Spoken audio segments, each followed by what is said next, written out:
When you hear HBCU, what comes to mind? The bands, the step shows, the homecomings that feel like reunions, the culture, the pride, the tradition, the vibe. Well, that's what most people see on the outside. But what a lot of people don't understand is why these schools had to be built in the first place. And that's why we're here. This is a whole series on HBCUs, every single one, because each one of them have a story that you need to hear. So make sure you follow and tag a proud HBCU alum and drop your school in the comments too. Let them know who you're riding for. So let's get this straight from the jump. HBCUs are not about exclusion. They were never created to keep white people out. They were built because white schools wouldn't let us in. So back then, if you were black and tried to enroll in a white institution, you could be rejected, ignored, or even attacked. And even when a few of us got in, it was under dangerous conditions. We weren't safe, we weren't supported, so we built something for ourselves.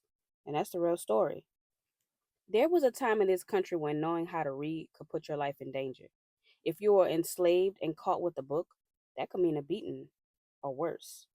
Reading was literally punishable by death. Now think about that for a second. Can you imagine how powerful reading must be if they were that afraid of us having it? They were so scared of what we might learn that they tried to keep us from it completely. And that kind of makes you ask the question, what were they so scared of us seeing? What was so dangerous in those pages that they would rather kill us than to let us read it? It's almost like they were hiding something. But that's a story for another day. But back to the story. For us, education wasn't just about being smart, it was about survival. If you couldn't read, you couldn't vote. You couldn't get a decent job. You couldn't understand contracts or challenge unfair laws. We couldn't go to the hospitals, so we had to become the doctors. We weren't allowed in the classrooms, so we had to build our own. We didn't have the luxury of waiting. We had to teach ourselves how to read, how to lead, how to heal, and how to build. And just to give you an example, the first HBCU was called the Institute for Colored Youth. It later changed its name to Cheyney University, and it was founded in 1837 up in Pennsylvania. Yes, 1837. That's before the Civil War, before emancipation, before Lincoln even had a beard. Look at y'all remembering everything we talked about. And we're going to get into schools like Cheyney, Lincoln, and Howard because each one of those paved the way for everything that came after. But even today, people still don't get it. People are still confused, still misunderstanding the reason HBCUs even exist. So let me make it plain. It's not about exclusion. Nothing about an HBCU is about keeping anybody out. It's about the fact that we weren't allowed in. And nowhere in anything does it say that a white person can't go to an HBCU.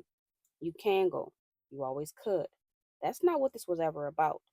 But when President Trump signed a bill giving HBCUs federal funding, he also said something wild. He said if a white student can't get into an HBCU, they should be able to sue and get part of the school's funding. Now, really think about that.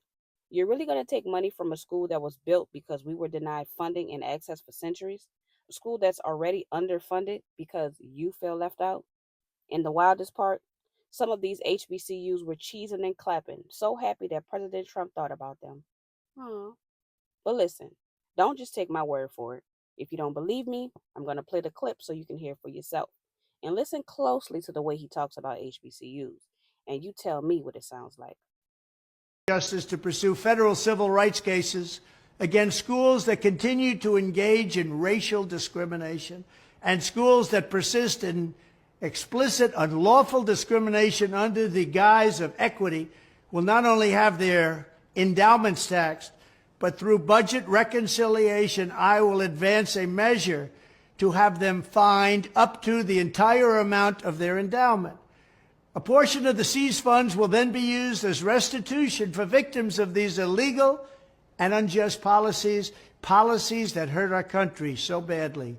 Colleges have gotten hundreds of billions of dollars from hardworking taxpayers, and now we are going to get this anti-American insanity out of our institutions once and for all. We are going to have real education in America. Thank you. But back to the story. This is just the beginning. Every HBCU has a legacy. Some stories will make you proud, others will make you mad, but all of them are powerful and they deserve to be told. by us. So follow this series because this is our history, and we're not leaving it up to anybody else to tell our stories. We're taking the lead, we're shining the light, and we're going to honor these schools the way they deserve. Tag a proud HBCU alum and drop your school in the comments. Remember to comment, like, and share to help get these stories out. You know, we got to beat that algorithm, y'all.